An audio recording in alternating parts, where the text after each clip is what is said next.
ChatGPT किंवा कुठलंही generative एआयचं tool वापरताना हे 5 नियम पाळले तर तुम्हाला अपेक्षित उत्तर मिळू शकतं. पहिलं आहे, स्पेसिफिक प्रश्न विचारले पाहिजेत. म्हणजे चांगल्या कार कुठल्या आहेत?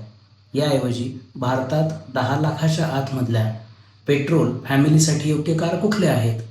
ह्यामुळे आपण स्पेसिफिक प्रश्न विचारतो.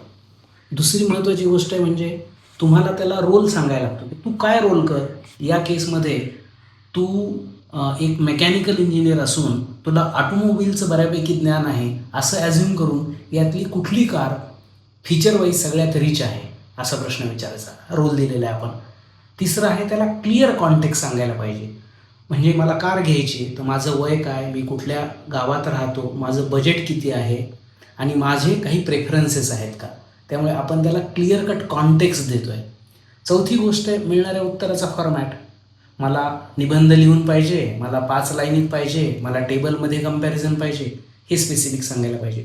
आणि 5वी आणि महत्त्वाची गोष्ट, त्यांनी काय करायला पाहिजे याच्यावरती जास्त भर दिला पाहिजे, यापेक्षा काय करू नको.